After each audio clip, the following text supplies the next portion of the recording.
شروع اللہ کا نام لے کر جو بڑا مہربان نہایت رحم والا ہے۔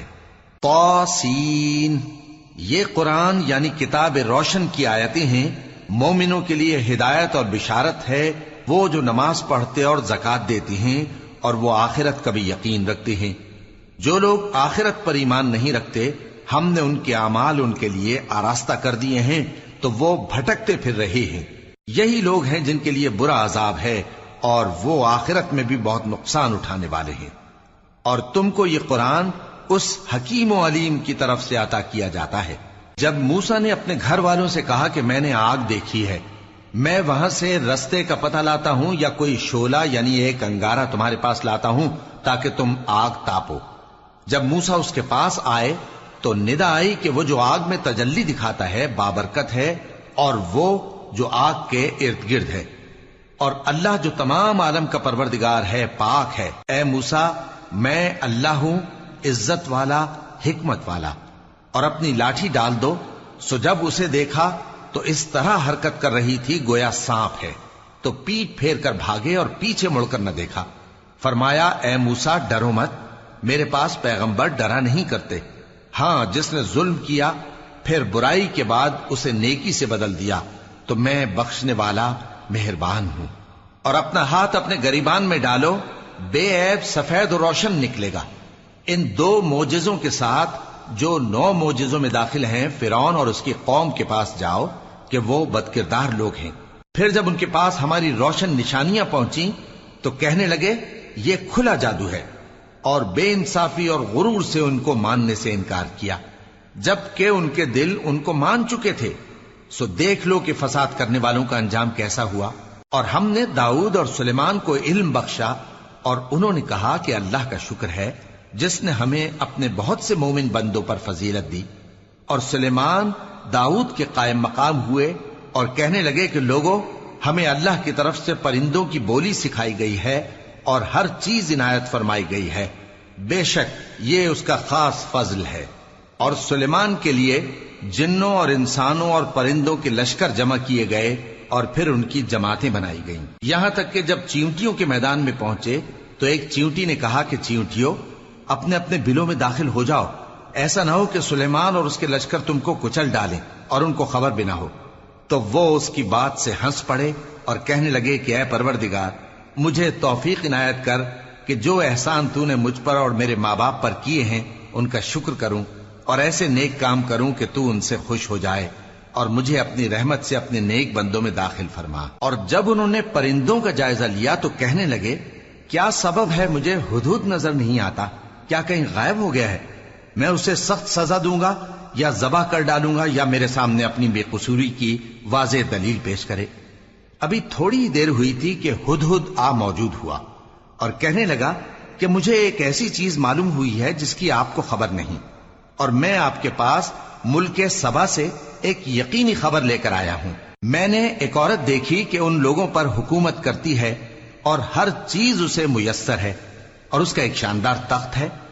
میں نے دیکھا کہ وہ اور اس کی قوم اللہ کو چھوڑ کر آفتاب کو سجدہ کرتے ہیں، اور شیطان نے ان کے اعمال انہیں آراستہ کر دکھائے ہیں اور ان کو رستے سے روک رکھا ہے، پس وہ رستے پر نہیں آتے، اور نہیں سمجھتے ہیں کہ اللہ کو جو آسمانوں اور زمین میں چھپی چیزوں کو ظاہر کر دیتا اور تمہارے پوشیدہ اور ظاہر اعمال کو جانتا ہے، کیوں سجدہ نہ کریں؟ اللہ کے سوا کوئی عبادت کے لائق نہیں، وہی عرش عظیم کا مالک ہے۔ سلیمان نے کہا اچھا، ہم دیکھیں گے تو نے سچ کہا ہے یا تو جھوٹا ہے۔ یہ میرا خط لے جا اور اسے ان کی طرف ڈال دے، پھر ان کے پاس سے ہٹ جانا اور دیکھنا کہ وہ کیا جواب دیتی ہیں۔ ملکہ نے کہا کہ دربار والو، مجھ تک ایک نامہ گرامی پہنچایا گیا ہے، وہ سلیمان کی طرف سے ہے، اور مضمون یہ ہے کہ شروع اللہ کا نام لے کر جو بڑا مہربان نہایت رحم والا ہے، بعد اس کے یہ کہ مجھ سے سرکشی نہ کرو اور مطیع و فرما بردار ہو کر میرے پاس چلے آؤ۔ خط سنا کر کہنے لگی کہ اے اہل دربار، میرے اس معاملے میں مجھے مشورہ دو، جب تک کہ تم حاضر نہ ہو اور صلاح نہ دو میں کسی کام کا فیصلہ نہیں کیا کرتی۔ وہ بولے کہ ہم بڑے زوراور اور سخت جنگجو ہیں، اور حکم آپ کے اختیار میں ہے، تو جو حکم دیجیے گا اس کے انجام پر نظر کر لیجئے گا۔ اس نے کہا کہ بادشاہ جب کسی شہر میں داخل ہوتے ہیں تو اس کو تباہ کر دیتے ہیں اور وہاں کے عزت والوں کو ذلیل کر دیا کرتے ہیں، اور اسی طرح یہ بھی کریں گے۔ اور میں ان کی طرف کچھ تحفہ بھیجتی ہوں اور دیکھتی ہوں کہ قاصد کیا جواب لاتے ہیں۔ پس جب قاصد سلیمان کے پاس پہنچا تو سلیمان نے کہا، کیا تم مجھے مال سے مدد دینا چاہتے ہو؟ سو جو کچھ اللہ نے مجھے عطا فرمایا ہے وہ اس سے کہیں بہتر ہے جو تمہیں دیا ہے۔ حقیقت یہ ہے کہ اپنے تحفے سے تم ہی خوش ہوتے ہوگے۔ ان کے پاس واپس جاؤ، اب ہم ان پر ایسے لشکر لے کر حملہ کریں گے جن کے مقابلے کی ان میں طاقت نہ ہوگی، اور ان کو وہاں سے بے عزت کر کے نکال دیں گے اور وہ ذلیل ہوں گے۔ سلیمان نے کہا کہ اے دربار والو، کوئی تم میں ایسا ہے کہ قبل اس کے کہ وہ لوگ فرما بردار ہو کر ہمارے پاس آئیں، ملکہ کا تخت میرے پاس لے آئے؟ جنات میں سے ایک قوی ہیکل جن نے کہا کہ قبل اس کے کہ آپ اپنی جگہ سے اٹھیں میں اس کو آپ کے پاس لا حاضر کرتا ہوں، اور مجھے اس پر قدرت بھی حاصل ہے اور امانت دار بھی ہوں۔ ایک شخص جس کو کتاب الہی کا علم تھا کہنے لگا کہ میں آپ کی آنکھ کے جھپکنے سے پہلے پہلے اسے آپ کے پاس حاضر کیے دیتا ہوں۔ جب سلیمان نے تخت کو اپنے پاس رکھا ہوا دیکھا تو کہا کہ یہ میرے پروردگار کا فضل ہے تاکہ مجھے آزمائے کہ میں شکر کرتا ہوں یا کفران نعمت کرتا ہوں، اور جو شکر کرتا ہے تو اپنے ہی فائدے کے لیے شکر کرتا ہے، اور جو ناشکری کرتا ہے تو میرا پروردگار بے نیاز ہے، کرم کرنے والا ہے۔ سلیمان نے کہا کہ ملکہ کے امتحان عقل کے لیے اس کے تخت کی صورت بدل دو، دیکھیں کہ وہ سوج رکھتی ہے یا ان لوگوں میں سے ہے جو سوج نہیں رکھتے۔ پھر جب وہ آ پہنچی تو پوچھا گیا کہ کیا آپ کا تخت بھی اسی طرح کا ہے؟ اس نے کہا کہ یہ تو گویا ہو بہو وہی ہے، اور ہم کو اس سے پہلے ہی سلیمان کی عظمت و شان کا علم ہو گیا تھا، اور ہم فرما بردار ہیں۔ اور وہ جو اللہ کے سوا دوسروں کی پرستش کرتی تھی، سلیمان نے اس کو اس سے منع کیا کہ وہ کافروں میں سے تھی۔ اس کے بعد اس سے کہا گیا کہ محل میں چلیے۔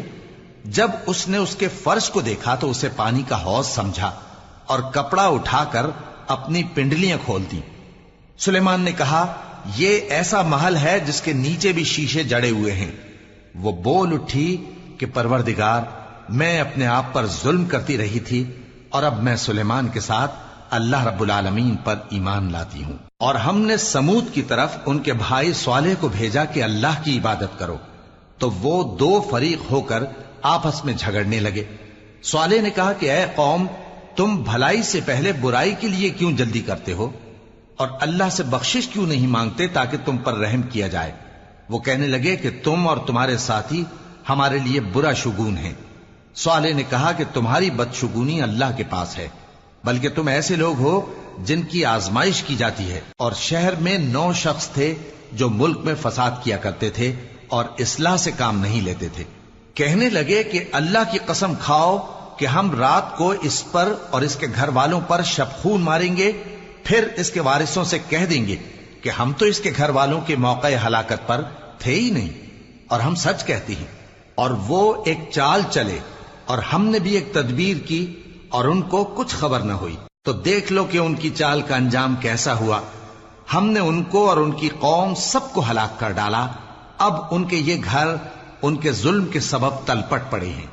جو لوگ علم رکھتے ہیں ان کے لیے اس میں نشانی ہے، اور جو لوگ ایمان لائے اور ڈرتے تھے ان کو ہم نے نجات دی۔ اور لوط کو یاد کرو جب انہوں نے اپنی قوم سے کہا کہ تم بے حیائی کے کام کیوں کرتے ہو جبکہ تم دیکھتے ہو؟ کیا تم عورتوں کو چھوڑ کر لذت حاصل کرنے کے لیے مردوں کی طرف مائل ہوتے ہو؟ حقیقت یہ ہے کہ تم احمق لوگ ہو۔ تو ان کی قوم کے لوگ بولے تو یہ بولے، اور اس کے سوا ان کا کچھ جواب نہ تھا کہ لوط کے گھر والوں کو اپنے شہر سے نکال دو، یہ لوگ پاک بننا چاہتے ہیں۔